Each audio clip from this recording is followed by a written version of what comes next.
ce que nous sommes. Oh, oh, oh. Fier d'être africain, je suis africain donc je suis. Mes ancêtres ont souffert le martyre pour que je puisse relever le défi. Bonjour le monde, bonjour l'Afrique et bienvenue sur votre tout nouveau rendez-vous Yes We African, un rendez-vous dédié à la jeunesse africaine. Alors pour ce tout premier rendez-vous, j'ai décidé de le dédier à la question du panafricanisme et de l'afrodescendance autour de l'affaire George Floyd. Pour en parler, je reçois cette semaine un ancien ministre du panafricanisme et de la diaspora africaine, Monsieur Amadou Lamine Faye. Monsieur Amadou Lamine Faye, bonjour. Bonjour Amina. Comment ça se passe à Dakar? Bon, Dakar, bon, écoute, il fait chaud d'abord ici. Il n'a pas encore plu. Voilà, mais on est en période de Covid, donc de confinement. En confinement. Vous êtes toujours en confinement? Toujours en confinement. Très bien. Bon, mais là, on a déconfiné un peu, quoi. Les activités ont repris petit à petit. Oui, on a repris, oui. D'accord. Alors, comme je le disais tantôt, vous êtes un ancien ministre du panafricanisme et de la diaspora africaine du Sénégal. Comment est né votre engagement en faveur de la cause panafricaniste? Mon engagement, il est né avec Abdoulaye Wade, président de la République du Sénégal. Parce qu'avant, je ne connaissais pas grand-chose de panafricanisme. Vous n'étiez pas militant, vous n'étiez pas... J'étais sur d'autres fronts de lutte politique. D'autres fronts de lutte politique dans des partis politiques pour lutter contre les régimes néocoloniaux d'une manière générale, quoi, ici dans notre pays, contre les régimes néocoloniaux en Afrique. Donc, mais avec Abdoulaye Wade, j'ai lu son livre Un destin pour l'Afrique. Et ce livre m'a énormément apporté dans mes connaissances au panafricanisme, parce qu'il a fait l'exégèse de ce concept et de son histoire. Ensuite, quand j'ai fait j'ai écrit un livre qui établit une comparaison entre les trois régimes qui se sont succédés après notre accession à l'indépendance. Il m'a convoqué, il a voulu faire engager dans le panafricanisme. Et il m'a fait autour d'un dîner chez lui, dans son palais, appris que beaucoup de choses, il m'a fait appris beaucoup de choses. Et finalement, voilà, il m'a nommé ministre chargé de la diaspora et du panafricanisme pour que je puisse faire le plaidoyer au niveau de la diaspora, les pays où on a déporté nos frères qu'on a esclavagisés, qu'on a déportés. Et des afrodescendants, notamment. Ouais, c'est ce qu'on appelle les afrodescendants, à ne pas confondre avec les immigrés. Dans le concept afrodescendant, on considère les Noirs africains qui ont été déportés, dont les ancêtres ont été déportés et qui ne connaissent même plus leur origine, leur pays d'origine en Afrique et leurs parents, et qui sont à la recherche justement de leurs sources. Voilà. D'accord. Alors, quel est justement... Oui, c'est différent des immigrés, effectivement. Des immigrés, voilà. Que nous connaissons bien en Europe notamment. Alors, puisque vous y avez fait aussi vos études, quelle est l'origine du panafricanisme, Monsieur Amadou Lamine Faye? Bon, le panafricanisme a été créé. Le concept d'abord, lui, a été créé par un Africain de Trinidad-Tobago qui s'appelle Henry Sylvestre William en 1900. C'était un avocat qui défendait les Noirs en Afrique du Sud qui étaient expoliés de leurs terres et autres. Donc l'origine est américaine? L'origine est caraïbienne, on peut dire, parce que Trinidad, c'est les Caraïbes. Mais il a fédéré les Africains, les afrodescendants d'Amérique, qui sont en Haïti, Trinidad-Tobago. Les Noirs en général Les Noirs descendants d'esclaves qui ont eu, de par leur échange, dans leur terre d'accueil, ils ont eu l'idée de promouvoir un projet d'avenir pour l'Afrique en appelant à l'unité des Africains, de la diaspora et d'Afrique, pour créer un État continental. Et c'est ça le panafricanisme. Le mot même, le traduit pan, ça veut dire assemblée, totalité, donc totalité des Africains, panafricanisme, panafricain. Donc, l'idée, c'est de réunir les Africains pour qu'ils s'approprient leur histoire et tirent de leur histoire de quoi avoir de l'estime de soi et créer les conditions de développement économique qui redonnent à l'Afrique sa puissance qu'elle avait à l'époque de l'Égypte ancienne. Ce qui a poussé certains leaders de ces mouvements à préconiser le retour notamment en Afrique. Oui, oui, comme Marcus Garvey, lui, il a été justement un pionnier pour le retour des Africains dans leur terre d'origine, dans leur terre mère, pour développer ce continent, parce qu'il considérait que le sort des Noirs, où qu'ils se trouvent dans le monde, réside dans le fait que, dans la réussite dans le développement de l'Afrique. Que si l'Afrique ne se développe pas, aucun Noir au monde ne sera respecté et n'aura sa dignité. Donc, déjà au 19e siècle, l'idée était là. L'idée du panafricanisme était là. Oui, oui, était là. Alors, qu'en est-il justement aujourd'hui? On en est où aujourd'hui du panafricanisme? Mais écoute, le panafricanisme, pour moi, n'a pas cessé d'avancer. Mais dans des conditions extrêmement difficiles où il y a les contre-coups des luttes pour détruire le mouvement panafricain.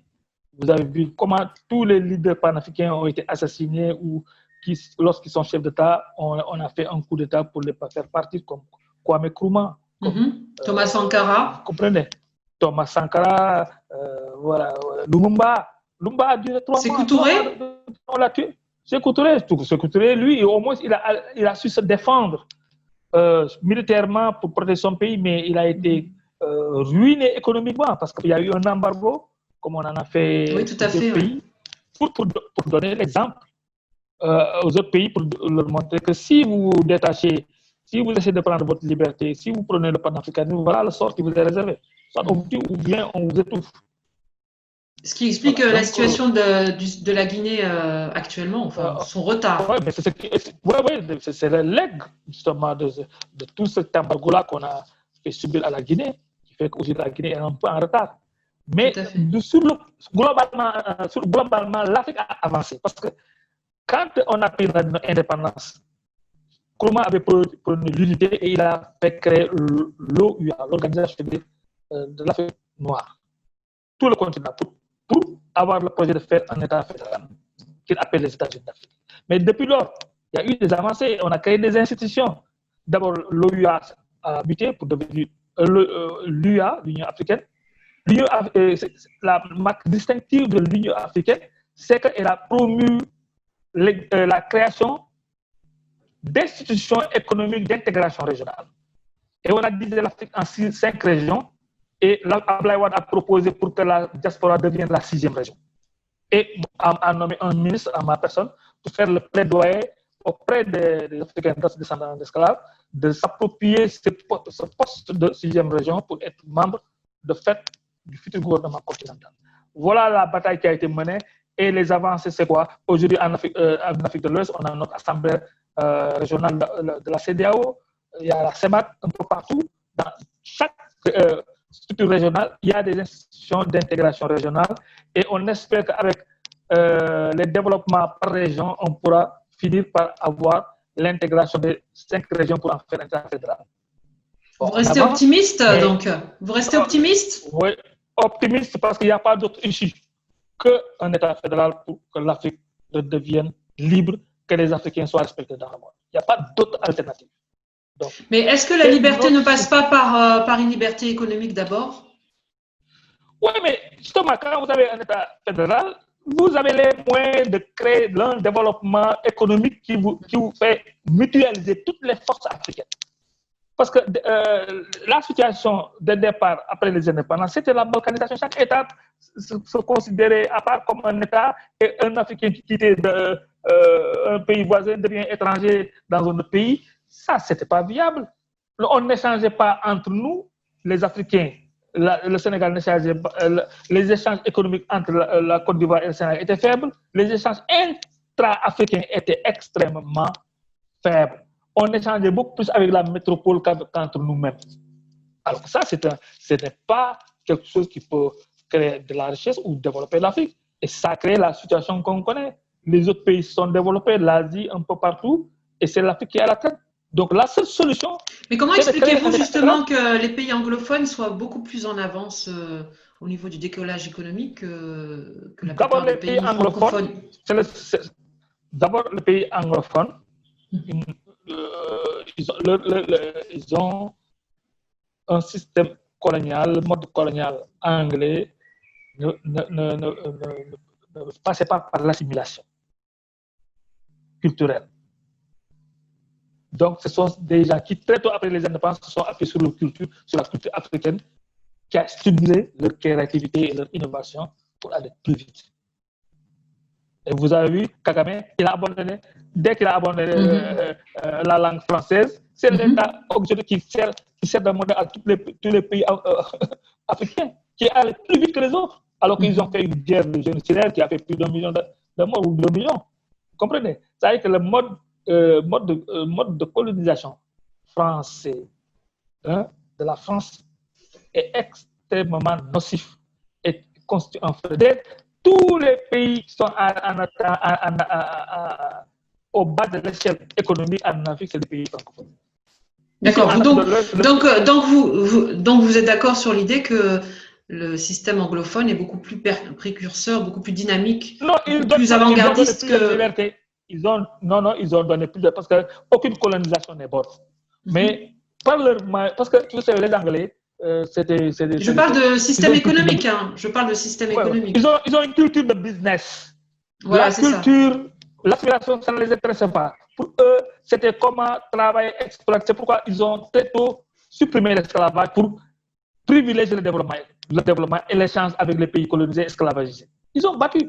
Parce que eux, c'est le principe du développement qui est beaucoup plus important que l'assimilation. Alors que les Français, ils veulent faire de vous tout le temps un sujet mentalement dominé et complexé. Comprenez? Et ça réagit sur la capacité et l'innovation, l'imagination créatrice pour développer un pays. C'est pourquoi les pays francophones sont en retard.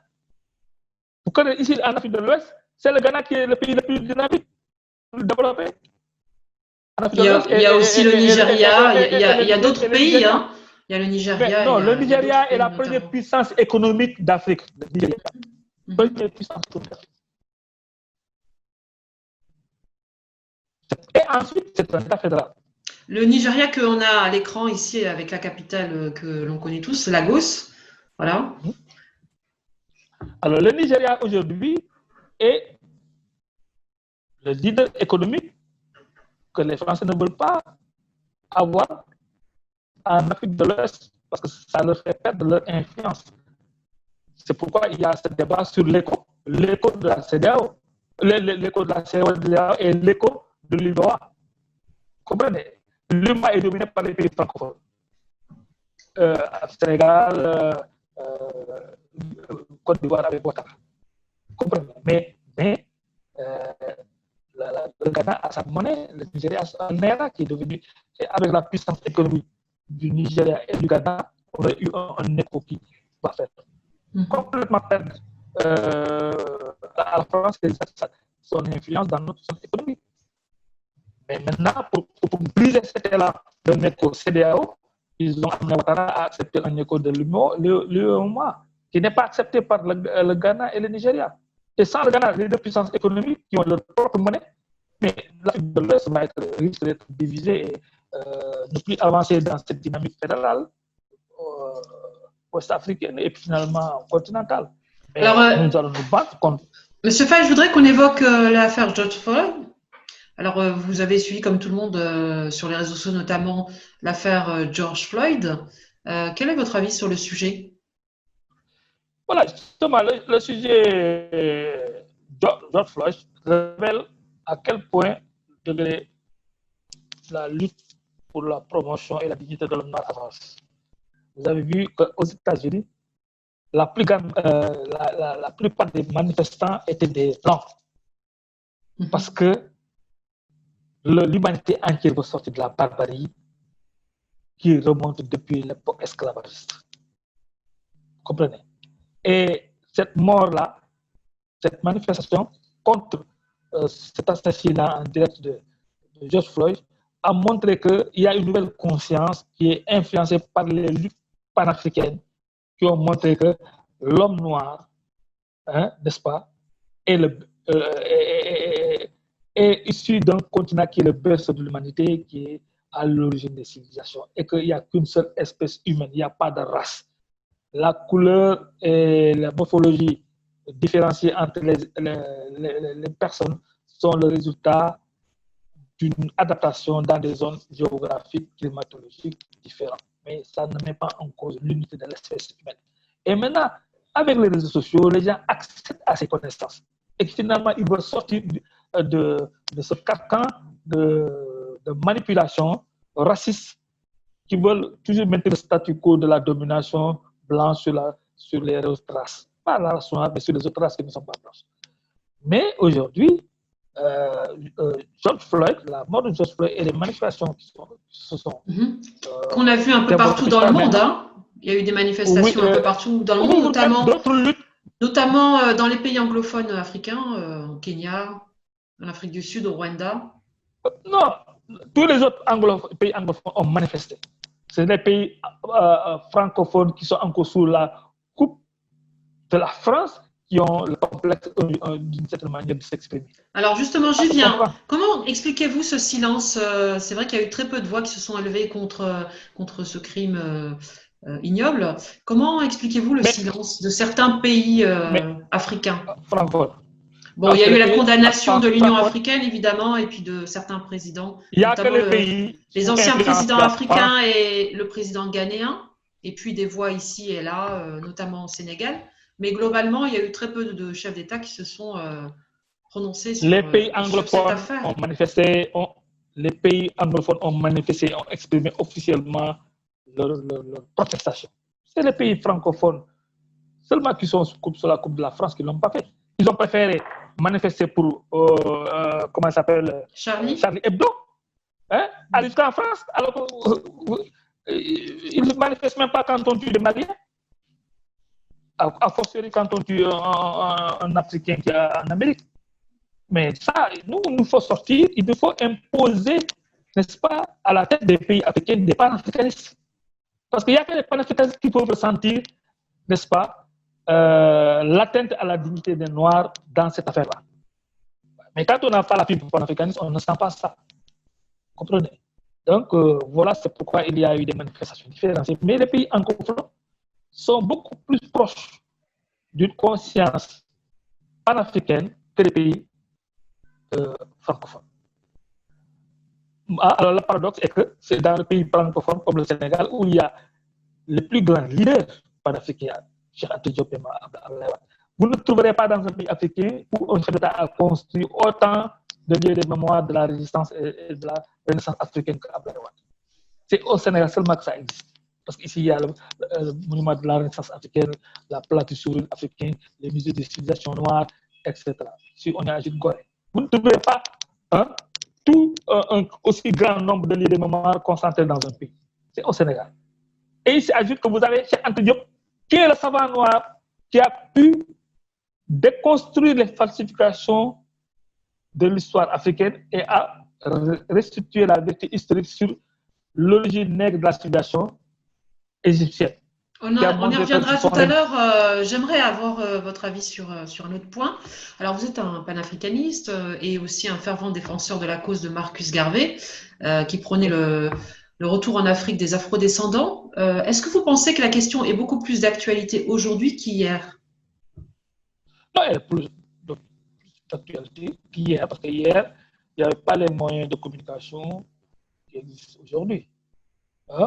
Vous comprenez? Donc, les idées que développées pour le Way Back to Africa de Marcus Garvey sont aujourd'hui présentes dans les réseaux sociaux. Et c'est pourquoi aujourd'hui, il y a énormément d'Américains qui rentrent au Ghana. Oui. Parce que c'est médiatique. Ou qui viennent en pèlerinage au Togo, au Bénin, un peu partout. Qui rentrent, qui prennent la nationalité ghanéenne. Il y a des Jamaïcains qui ont fait. Si je vous dis que moi, je suis allé voir Rita Marley, la femme de Bob Marley, que lorsque je voulais faire mon pèlerinage là-bas, je ne l'ai pas trouvée à Kingston. Quand je suis arrivé chez elle, on a fait de sa maison un musée. on m'a dit qu'elle est rentrée définitivement en Afrique, elle est au Ghana.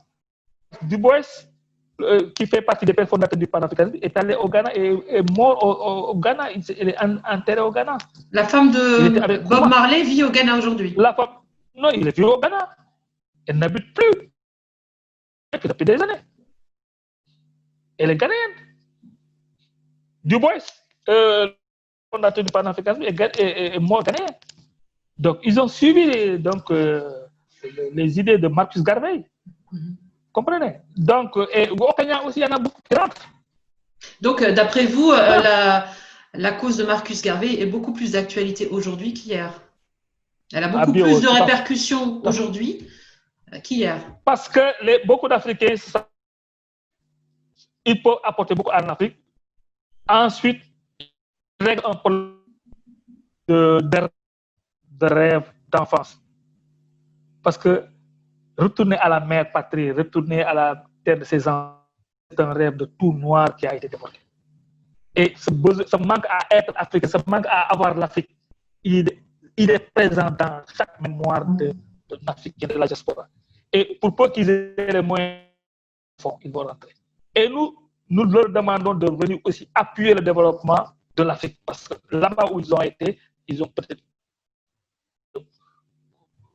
beaucoup de choses qui peuvent amener ici à enrichir le développement de l'Afrique. C'est pourquoi beaucoup d'entre eux rentrent ou investissent ici. Voilà. Comme l'a établi Cheikh Anta Diop, l'origine de l'humanité est africaine. Et donc, est africaine. Alors, d'après vous, sommes-nous tous des afro-descendants? Mais écoute, là, ça ne se montre plus, il n'y a plus de discussion sur cette question-là. L'origine de l'humanité, elle est africaine. D'abord parce que l'espèce humaine est unique et a une source. Source fossile, source historique. Source fossile, c'est que les hominidés sont nés en Afrique. Quand ils ont obtenu leur évolution jusqu'à être homo sapiens, à partir de l'homme, d'un niveau de développement d'homo sapiens, il y en a qui sont sortis pour aller peupler les autres terres du monde. Et arriver dans des terres, dans des zones comme en Europe, dans des zones où il y a eu une glaciation extrême, il y a eu des mutations biologiques, physiologiques. Et le noir qui était allé là-bas est devenu blanc. Donc, le blanc, c'est un noir qui a muté, qui s'est décoloré. Comme dit Yves Coppens, le plus grand biologiste français, qui a reconnu aujourd'hui et qui le dit encore que lui, blanc, Coppens, oui, biologiste, reconnaît que ses ancêtres sont des noirs. J'ai suivi cette affaire. C'est-à-dire que lui, ses ancêtres sont noirs et c'est le plus grand biologiste français. Et ça, il ne fait que confirmer les thèses de Cheikh Anta Diop, il n'y a plus de discussion possible. Alors, quand il faisait cette démonstration, il n'y avait pas encore les tests ADN. Les tests ADN actuels encore prouvent tous l'origine commune unique africaine. Les Chinois, même qui avaient une théorie anthropologique qui disait que leur espèce est sortie de leur zone géographique et qu'il y a eu l'homme jaune, ont fait des tests ADN pour trouver que leur racine est nègre. Il n'y a plus de discussion possible. Alors, les racistes n'ont pas d'argument scientifique. Très bien. On arrive au terme de cette émission. Est-ce que vous avez un message ou un concept ou un mot tout simplement à faire passer à la jeunesse africaine et à sa diaspora et aussi aux afro-descendants qui nous écoutent? Ok, le message c'est quoi? Le panafricanisme est notre avenir et c'est la seule issue pour que l'homme noir redevienne un homme respecté et son continent une puissance.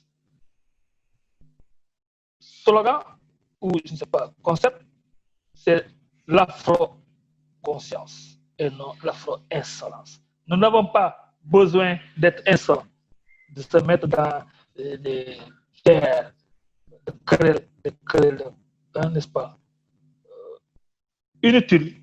La science est avec l'Africain et les panafricanistes. Parce que tout ce que nous disons pour promouvoir les États-Unis d'Afrique, nous l'avons fondé sur les bases de connaissances scientifiques. grâce aux découvertes et aux recherches scientifiques. Et aussi grâce à l'idée prospective et géostratégique des pères fondateurs du panafricanisme, ils ont donné ce concept et ce projet d'avenir qui veut que nous puissions créer des États-Unis d'Afrique et pour mutualiser les forces africaines et les ressources autour d'une mémoire commune de notre héritage nubien. Voilà, donc le panafricanisme est plus qu'hier d'actualité, il le restera longtemps. Il restera le temps jusqu'à ce qu'on puisse créer les États-Unis d'Afrique. Tant que nous n'aurons pas créé les États-Unis d'Afrique, le panafricanisme sera notre mot d'ordre. Très bien. Ben, je vous remercie. Ce sera le mot de la fin. Merci, Monsieur Amadou Lamine Faye. Je vous remercie de nous avoir accordé cet entretien depuis Dakar, où vous vous trouvez actuellement. Quant à moi, je vous dis à très bientôt. N'oubliez pas de liker, de partager et surtout de vous abonner et de commenter. Merci de faire grossir la communauté Yes We African. Je vous dis à un prochain numéro. Merci.